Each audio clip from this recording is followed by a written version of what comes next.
Gusto mo ba ang ganitong trick? Samahan niyo ako, tuturo ko sa inyo. Madali lang to, mula sa paggawa ng video hanggang sa pag-edit. Tuturo ko sa inyo. Tara, gawa na tayo ng video. Acting ka lang dyan na kunwari nagsiselfone ka. Tapos paglingon mo, nakita mo kumagalaw yung tumbler, pero wala naman. Ingat lang tayo sa paggawa ng video ha. Baka masilip tayo ng mga kapitbahay. Malaking issue yan.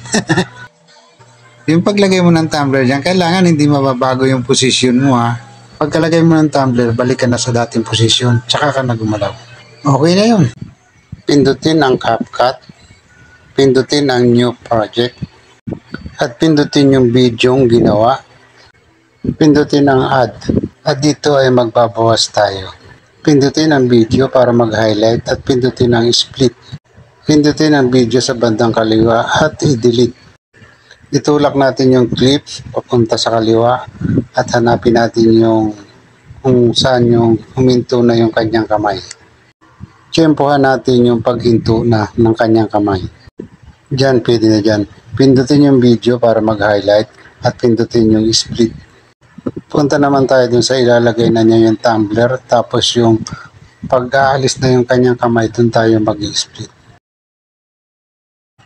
Pwede na dyan. Pindutin ang video para mag-highlight, split, at i-delete yung nasa kaliwa. Pindutin natin yung video sa dulo at hanapin natin yung freeze. Yung guhit na puti, ilagay nyo muna dito sa bandang dulo bago nyo pindutin ang freeze. Ngayon, meron na tayong naka-freeze, meron 3 second na parang picture lang. Hanapin naman natin ngayon ang overlay. Pindutin ang overlay. Ayan, nasa baba na. Idiin ang matagal at itulak dun sa pinakadulo. Ngayon, dahil maiksi yan, pahabain natin. Pindutin ang clip para mag-highlight. At yung puti dito sa dulo, hatakin natin papuntang kanan. Yan, hanggang doon. Yan, okay lang yan kahit mahaba. Puputulan na lang natin yan mamaya. Hanapin naman natin ngayon ang Remove BG. Pindutin ang Remove BG at piliin ang Custom Removal. Ilagay lang natin sa number 1 yung brush size at pindutin ang brush. At ngayon mag-umpisa na tayong mag-brush. Yung kailangan lang natin ang i-brush natin, yung tumbler lang.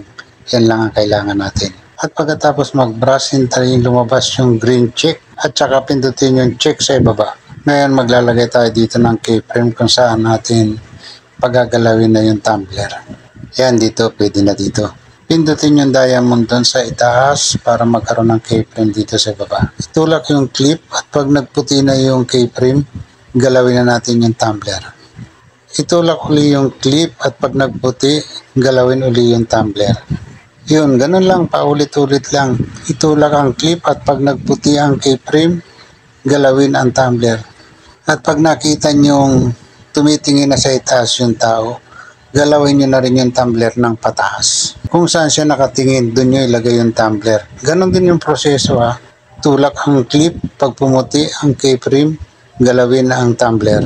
Basta galaw-galawin nyo lang. Bahala na kayo kung anong galaw ang gusto niyo gawin doon sa tumbler. At dito, abangan natin naman yung pagtaas ng kamay niya na para bang sasabihin niyang stop. Ayan yung pagtaas ng kamay niya dyan. Oh. Ayan. Pag stop ng kamay niya, maglalagay tayo ng keyframe dyan. Tapos itulak na natin yung clip pero wag natin galawin yung tumbler kasi naka-stop nga. Tapos tulak uli yung clip. Maglagay ulit tayo dito ng isa pang keyframe.